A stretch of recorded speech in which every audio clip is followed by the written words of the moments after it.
আজকে এই Oppo A5 Pro মোবাইলটা নিয়ে এই জর্জিনো কাদার ভিতরে ডুব দিব। হ্যাঁ, তো আপনারা সাথে থাকুন।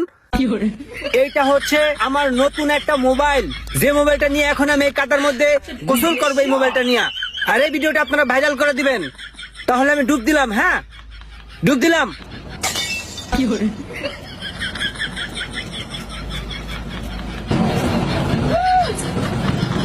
So guys, আশা করি এই মোবাইলটা এখনো কিছু হয় নাই। এই যে কাদার ভিতরে দিয়ে মোবাইলটা চুবাইলাম, ডুবাইলাম, গোসল করাইলাম। So guys, আপনারা দেখতে পারতেছেন যে আমার হাতের ফোনটা এখনো কিন্তু সচল আছে, রানিং আছে, ডিসপ্লে দেখা যাচ্ছে।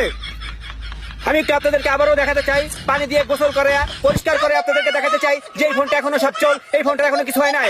আরেকবার কাদায় ভিজাইলাম, আরেকবার ভিজাইলাম, এখন আমি পানি দিয়ে গোসল করাবো, আবার ধুতো করবো, ধুতো করে আপনাদেরকে দেখাচ্ছি। এই যে দেখেন, এই ফোনটা কিন্তু এখনো কিছু হয় নাই, একদম সচ্ছল একটা ফোন। সচ্ছল হচ্ছে Oppo A5 Pro, যে ফোনটা কাদায় ভিজালেও কিছু হয় নাই বা কিছু হবে না, আশ্রাইলেও কিছু হবে না, পাশ্রাইলেও কিছু হবে না। থ্যাংক ইউ গাইজ, ভিডিওটা একটু বেশি বেশি শেয়ার করে দিন, লাইক কমেন্ট ফলো করুন, ধন্যবাদ।